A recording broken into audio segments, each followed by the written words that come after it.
आज मैं आपको 11 बातें ऐसी बताने जा रहा हूँ जो आपको हमेशा काम आएंगी। आप ये कहोगे कि सर 1 साल तक हमने इन बातों का पालन कर किया और हम बहुत बदल चुके हैं। हम जितने बीमार पहले पड़ते थे हम हर तरीके से सुधर गए हैं, हर तरीके से। कुल मिला के कि अगर आपको अपना लंबा जीवन जीना है जैसे हमारे बुजुर्ग लोग जिया करते थे और जिन बातों को वो फॉलो किया करते थे, तो 11 बातें ही आपको सिर्फ ये 11 बातें ही अपनी अमल में लाना है और आप ये कहोगे कि सर मज़ा आ गया, ज़िंदगी बेहतर हो गई है। और हम तो जब तक जिएंगे जब तक इन 11 बातों को तो हमेशा ही अपने ध्यान में रखेंगे और रोज़ाना अमल में लाएंगे।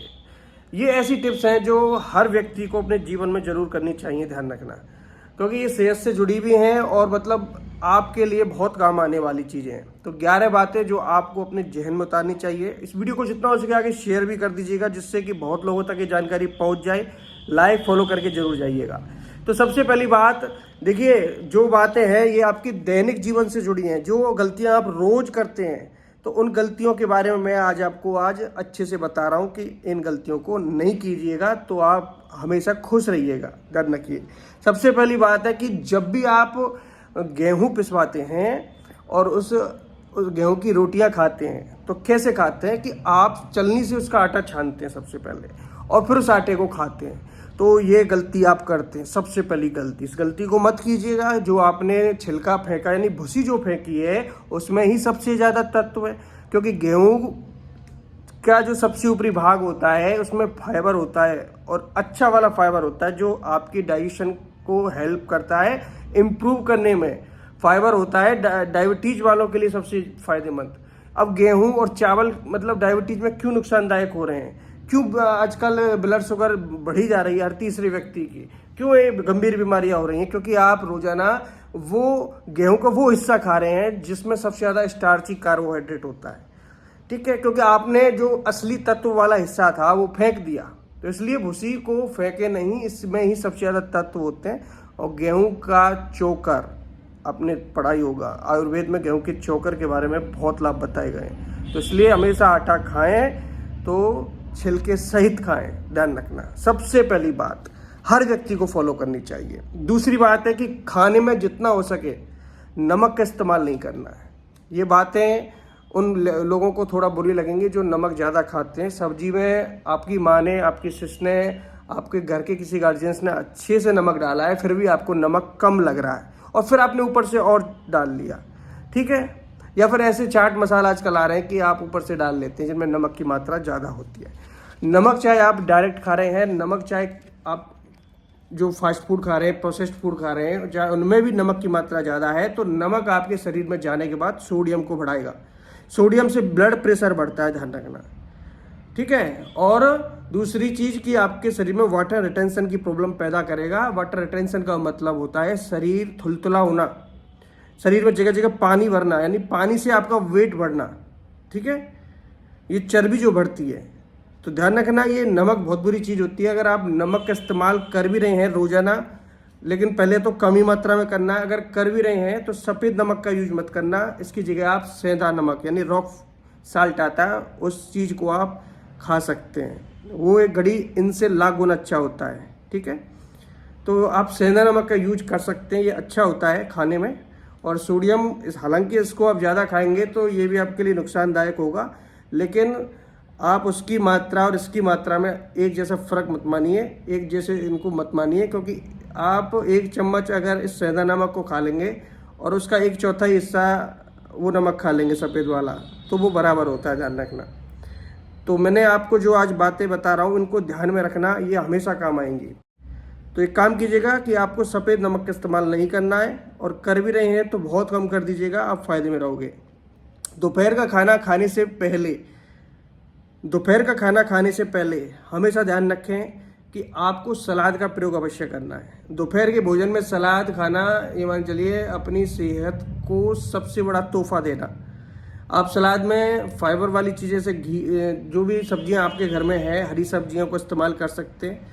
आपके घर में जो सलाद के लिए आप जो भी चीज़ें लाते हैं, खीरा लाते हैं जिसमें फाइबर होता है, या मूली, ककड़ी, प्याज, टमाटर, ये जो चीज़ें आप सलाद में काटते हैं बहुत ही ज़्यादा फायदेमंद होती है, ध्यान रखना।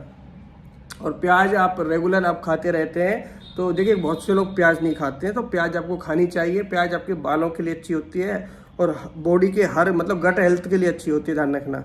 इसके लिए मैं आपको दूसरी वीडियो लेके आऊँगा कभी और बताऊँगा प्याज के बारे में।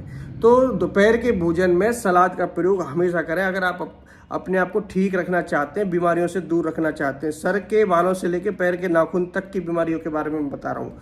बहुत बीमारियां आपसे दूर रहेंगी, ध्यान रखना। इसके अलावा रात का खाना आपको हमेशा जल्दी खाना है। रात का खाना जितना जल्दी खाएंगे, यानी 6 बजे या लास्ट 7 बजे से पहले पहले अपना खाना निपटा लेंगे तो आपके लिए बहुत अच्छा रहेगा। आयुर्वेद के अनुसार खाना और रात का सोना, इनमें कम से कम 2 से 3 घंटे का गैप होना चाहिए। अब बहुत लोग तो डिनर जो होता है बेड पर ही करते हैं सीधा और तुरंत सो जाते हैं, तो ये सेहत के साथ खिलवाड़ होता है। फिर कहते हैं कि हमको ये बीमारी हो गई, हमको ये बीमारी हो गई, हमारे बाल झड़ रहे हैं, हमारे स्किन खराब हो रही है, हमारा पेट खराब हो रहा है, हमारे हाथ पैर में दर्द होता है, हड्डियाँ कमज़ोर हो गई हैं, घुटने खराब हो गए, तो डायबिटीज़ हो गई है, ब्लड प्रेशर हो गया है, और जब न जाने कितनी बीमारी मैं आपको गिना दूं जो इन छोटी छोटी चीज़ों से ही बढ़ती हैं, ध्यान रखना। तो ये दैनिक लाइफ की चीज़ें हैं, इग्नोर करना बहुत आपके लिए आसान है, लेकिन आप नहीं चाहते इग्नोर करना इनको, इसलिए आपको इग्नोर करना चाहिए इन चीज़ों को। जितना मैं बता रहा हूँ उस हिसाब से चलना चाहिए। अब देखिए सब्जियां आपको जितना हो सके छिलके सहित खाना चाहिए। अब बहुत सी सब्जियां ऐसी होती हैं कि मतलब आप उनका छिलका उतार देते हैं, जबकि उनकी कोई आवश्यकता नहीं होती छिलका उतारने की। देखिए बात ऐसी है, कई लोग सोचते हैं कि खेतों में से आती है, इन पर छिड़काव किया जाता है। देखिए आप उसके लिए तो अपने पानी में रखिए आधा घंटा के लिए, कम से कम उनको धोइए अच्छे से, ठीक है, तो इससे तो वो सब चीज़ साफ़ हो जाता है। लेकिन देखिए छिलके में ही सबसे ज़्यादा तत्व होता है।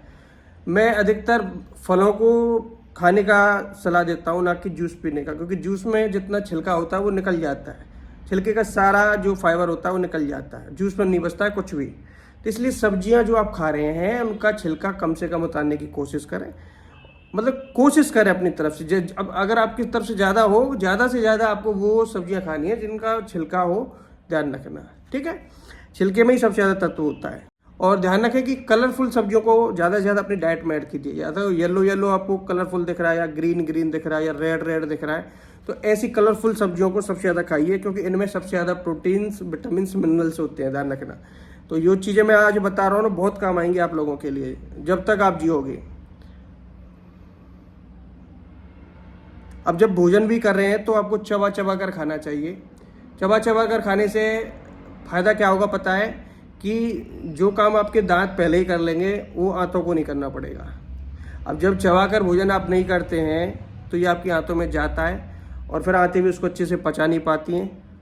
और दूसरी बात, कई लोगों को पहले से पेट की प्रॉब्लम रहती है। अब वो लोग अगर चबा चबा कर भोजन नहीं करते हैं तो दांतों का काम फिर आंतों को करना पड़ता है, और आंतें इतना अच्छे तरह से उनको कर नहीं पाती हैं। अगर आपने भोजन ऐसा कर लिया है जिससे कि आंतों पर और भी ज़्यादा प्रभाव पड़ता है, कि आपने मान ली मैदा खा लिया या तेल खा लिया जो पहले से ही मतलब ग्रस्त है, और दूसरी बात फिर आपके पेट में जाएगा और ऊपर से आपने दांतों से चबाया नहीं है, तो ये भोजन फिर जाके पहले तो एसिड में अच्छे से पचेगा नहीं। दूसरी बात फिर ये आंतों में जाएगा, आंतों में फिर ये गंदगी बढ़ाएगा, सड़न बढ़ाएगा, और फिर आपको गैस की प्रॉब्लम होगी। दूसरी बात कब्ज, कंस्टिपेशन की प्रॉब्लम होगी, फिर आने वाले बड़ी बीमारियों को न्योता मिलेगा, ध्यान रखना। आपका ब्लड इन्फेक्ट होगा, टॉक्सिक बढ़ेंगे आपकी बॉडी में तरह तरह के। तो कोशिश ये कीजिए कि भोजन को कम से कम, देखिए हो सके तो 32 बार चबाना चाहिए। ऐसे कई भोजन भी होते हैं जो, ऐसे कई चीज़ भी होती हैं जो 32 बार चबाने की आपको आवश्यकता ही नहीं पड़ती है, पहले ही गल जाती है मुँह में। तो भोजन को पहले पचाइए, जिससे कि जो भोजन में मुँह में लार होती है ना, ये भी बहुत अच्छी होती है, भोजन को पचाने में हेल्प करती है। इसमें कई तरह के एंजाइम मिलते हैं जो कि आपको मतलब इतना जोर नहीं पड़ेगा आपको कभी भी, और आपका पेट हमेशा स्वस्थ रहेगा, ध्यान रखना। और भोजन आपका जब भी कहते हैं ना कि हजम नहीं हो रहा है, इसलिए नहीं हो रहा है, तो 32 बार आपको भोजन चबाना चाहिए, ठीक है। अब जितना हो सके वाइट शुगर का इस्तेमाल कम से कम कीजिएगा, यानी सफ़ेद चीनी। 3 चीज़ होती है सफ़ेद, मैंने बोला कि नमक के बारे में मैंने शुरू में बता दिया, सफ़ेद नमक। अब सफ़ेद चीनी बता रहा हूँ, सफ़ेद कलर की होती है। और तीसरी सफ़ेद चीज़ होती है मैदा। तो ये 3 सफ़ेद चीज़ जान की दुश्मन होती हैं। तो चीनी को अवॉइड करना, वाइट शुगर जो आती है, इसकी जगह आप गुड़ खा सकते हैं, शहद खा सकते हैं, स्टीविया का यूज कर सकते हैं। और कोशिश कीजिएगा, जिनको डायबिटीज़ है वो लोग भी अब आजकल चीनी बहुत खा रहे हैं। वो लोग सोचते हैं कुछ नहीं होगा, चीनी देखिए नॉर्मल पर्सन के लिए ही बहुत ही खतरनाक होती है, तो डायबिटीज़ वालों के लिए तो बहुत ही ज़्यादा होती है। तो ध्यान रखें, अगर आप फीकी चाय पियेंगे, फीकी चीज़ों का इस्तेमाल करेंगे तो आपके लिए सही रहेगा। अन्यथा फिर ये डायबिटीज़ शुगर आपके शरीर में बढ़ती रहेगी और आपको नुकसान हो सकता है। और दूसरी बात, चीनी से आपका डाइजेशन हमेशा खराब रहता है, बॉडी में सुस्ती रहती है, मोटापा बढ़ता है, फैट बढ़ता है, कई तरह की बीमारियां उत्पन्न होती हैं। ठीक है, भोजन को अच्छे से हजम नहीं होने देती है चीनी। तो इसलिए आप कोशिश कीजिएगा सफ़ेद शुगर जो आती है उसको इस्तेमाल मत कीजिएगा, गुड़ का इस्तेमाल कीजिएगा इसकी जगह, या शहद का इस्तेमाल कीजिएगा, ध्यान रखिए। अब खाने में रिफाइंड, देखिए मैं इसके ऊपर डेडिकेट पहले वीडियो बता चुका हूँ, आपको फिर से बता देता हूँ कि रिफाइंड का इस्तेमाल आपको नहीं करना चाहिए। रिफाइंड आप बहुत चीज़ों में यूज करते हैं जो पहले से रीफाइन होके आया है, जिसमें कई तरह के जिसमें कई तरह के केमिकल मिलाए गए हैं, ट्रांस फैट जिसमें भर भर के है, जिसमें शुगर भर भर के है। तो ऐसी चीज़ें मत खाइए जो आपको हमेशा दुखदाई हो, आपके शरीर में वो गंभीर बीमारियाँ दें जो जन्मजात कभी ख़त्म ही ना हो और आने वाली जनरेशन को भी बीमारी लग जाए और ये घर का सब कुछ बर्बाद कर दें, ऐसी बीमारी आपको ना हो। तो कोशिश कीजिए कि आप इन चीज़ों से दूर ही रहें। इसकी जगह बहुत ऐसे नेचुरल ऑयल हैं जिनका इस्तेमाल करके आप अपने आप को स्वस्थ रख सकते हैं। मूंगफली का खाइए, नारियल का खाइए, सरसों का खाइए, ठीक है, सूरजमुखी का तेल खाइए। ये तेल आप आसानी से जहाँ मिल होती है वहाँ जाके इन तेलों को अपने सामने निकलवाइए। आजकल मूंगफली का तेल बना बनाया भी आता है, लेकिन वो भी रिफाइन होकर ही आता है, ध्यान रखना। तो कोशिश कीजिएगा कि इन चीज़ों को साबुत खरीदिए, साबुत अपने आगे तेल निकलवाइए और इकट्ठा तेल निकलवाइए, जिससे फिर आपको फ़ायदा हो। ठीक है, अब देखिए माइक्रोवेव में भी आप खाना गर्म करते हैं और रात का बासा खाना होगा, आप सोचते हैं कि सुबह उसको गर्म करके खा लेंगे, लेकिन आपको ये पता नहीं है कि आप जो फ्रिज में आपने भोजन रख दिया उसका जो क्षमता होती है 2 से 3 घंटे की होती है भोजन की, और हर भोजन के ऊपर डिपेंड करता है ये चीज़ें। लेकिन बासी रोटी में फ़ायदे होते हैं, बासी रोटी खाने के बहुत फ़ायदे होते हैं, लेकिन बाकी बासी रोटी चीज़ों को छोड़कर बाकी सारी चीज़ों से कोई आपको फ़ायदा होने वाला नहीं है। अगर आपने भोजन पका के फ्रिज में रख दिया और उसको आप सुबह खाने की सोच रहे हैं तो ये सबसे बड़ी गलती कर रहे हैं, और वो भी आपने फिर माइक्रोवेव में गर्म किया है। ठीक है, क्योंकि सारे जितने भी उसमें न्यूट्रिएंट्स होते हैं ना, वो सब बर्बाद हो जाते हैं और भोजन में नहीं बचता कुछ भी। ये भोजन सबसे ज़्यादा ग्रस्त कहलाता है और ये फिर आपके शरीर में जाके कब्ज और पेट की समस्याएं पैदा करता है और गंभीर बीमारियों को न्योता देता है, ध्यान रखना। तो अगर ये चीज़ें आप रोज़ाना दोहरा रहे हैं, रोज़ाना बासी सब्जियों का बासी कोई भी बासा खाना आप खा रहे हैं, तो अपने आप को धोखा दे रहे हैं। सबसे पहले ध्यान रखना, ताज़ा बनाइए और उतना बनाइए जितना आप खा सकें और हाथों हाथ ख़त्म कीजिए। ठीक है, अब खाना खा रहे हैं उसके साथ पानी पी रहे हैं। खाना खाने से मैंने कई वीडियो में बता चुका हूँ, आधा घंटा या 1 घंटा पहले या 1 घंटे बाद आपको पानी पीना चाहिए। अब खाना खाते समय पानी पीएंगे तो आपके पेट की अग्नि बुझ जाएगी। ये अग्नि इंतजार करती है उस भोजन का जिससे आपको शक्ति मिलने वाली है, सब चीज़ मिलने वाली है। लेकिन जब पानी आप भोजन से पहले ही पहुंचा दोगे उसमें, तो वो अग्नि बुझ जाएगी, उस भोजन को अच्छे से पचा ही नहीं पाएगी। अग्नि का होना जरूरी है, क्योंकि इससे तेज जो होता है ये भोजन, जो आपने कठोर भोजन किया है, जो आपने मैदा खाया है, जो आपने ऑयल खाया है, इनको वो एसिड पचा सके, गला सके। लेकिन उस एसिड के तेज को आप पानी पी के ही खत्म कर देते हैं। ठीक है, आपने देखा होगा ना कि पेट में जो पानी बचता है ये पानी नहीं होता, ये एसिड होता है। देखो यहाँ कभी कभी आपको उल्टी आती है तो मुंह में आपको ऐसा लगता है कि कड़वा कड़वा सा पीला पीला सा जो चीज़ होता है वो एसिड होता है। कई लोगों को एसिड रिफ्लक्स की जैसे प्रॉब्लम हो जाती है, एसिड मुंह तक आ जाता है। तो ये एसिड ही है जो आपके कठोर से कठोर चीज़ों को तोड़ देता है पेट में। अब जो चने खाते हैं, जो हैवी चीज़ें खाते हैं ना, आपको लगता है यार मैंने इतनी चीज़ें खा ली और सारी चीज़ों का एक ही कलर बन के क्यों निकल रहा है। तो यही रीज़न होता है, ध्यान रखना। ये जो चीज़ें होती हैं, हमारे कुदरत ने हमको ऐसे ऐसे तोहफा दिया है, इनकी केयर करना सीखो। तो भोजन के साथ पानी मत पीजिए, नहीं आपकी जो पाचन अग्नि होती है, जठराग्नि जिसको बोलते हैं, ये बिल्कुल बुझ जाएगी आयुर्वेद के अनुसार, और साइंस के अनुसार ये एसिड होता है, ध्यान रखना।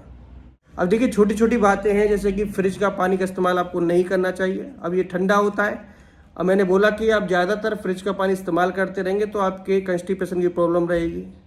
क्यों रहेगी? क्योंकि जब एसिड रिफ्लक्स की मैंने बोला था कि एसिड रिफ्लक्स आपके बॉडी में होने के बाद आपको जितना भी पेट संबंधी समस्या होती हैं, स्टमक पेन होता है, ठीक है, एब्डोमिनल पेन होता है, बाकी का बहुत से ऐसे रोग होते हैं। अब आप खट्टी डकार आ रही हैं, आपका भोजन अच्छे से हजम नहीं हो रहा है, हो सकता है इन फ्यूचर पाइल्स की आपको शिकायत हो जाए। तो ऐसे लोगों को जितना हो सके, जिनको ऑलरेडी पेट पहले से आपका ख़राब रहता है, तो ठंडे पानी का इस्तेमाल कम से कम करें, ठीक है। और आपके बॉडी का टेम्परेचर भी इससे बिगड़ता है। बॉडी एक टेम्परेचर को हमेशा मेंटेन रखती है, और आप क्या करते हैं, जब आप अधिकतर जैसे गर्म इन्वायरमेंट में रहते हैं, फिर आप एकदम से ठंडा पानी पीते हैं, फिर गर्म में जाते हैं, फिर ठंडा पानी पीते हैं, उससे फिर बॉडी का टेम्परेचर बिगड़ जाता है, फिर आपको प्रॉब्लम हो सकती है, आपको वायरल इन्फेक्शन हो सकता है, आपको बुखार आ सकता है। ठीक है, तो कोशिश करें रूम टेम्परेचर के पानी पीने को। आप मटके का पानी पी सकते हैं, घड़े का पानी। घड़े के पानी क्या करता है, बाष्पीकृत होकर अपने आप को ठंडा रखता है, और इस पानी में बहुत से न्यूट्रिएंट्स आपको मिलेंगे, मिनरल्स आपको मिलेंगे, जो आपको हमेशा तरोताज़ा रखेंगे, फिट रखेंगे। ठीक है, साफ सफाई का ख्याल रखें। खाना खाने से पहले हाथ धोने का हमेशा एक नियम बना लें। जब भी आप खाना खा रहे हैं उससे पहले हाथ धोने का। ठीक है, हाथों में ये बैक्टीरिया जो होते हैं आपको दिखते नहीं है, इतने बड़े बड़े नहीं होंगे, अगर आपके पास सूक्ष्मदर्शी होगी उससे आप देख सकते हैं बैक्टीरिया को। और ये बैक्टीरिया भोजन में साथ जब जाएंगे, क्योंकि उन्हीं हाथों से आप भोजन करेंगे, फिर उन्हीं भोजन मतलब उस भोजन से फिर आपको एलर्जी हो सकती है, स्किन एलर्जी हो सकती है, स्किन में इन्फेक्शन हो सकता है, पेट में डायरिया वगैरह की शिकायत हो सकती है। ठीक है, लूज मोशन हो सकते हैं, तो इसलिए आपको हाथ धोना जरूरी है। पैकेज फूड का इस्तेमाल आपको कम से कम करना है।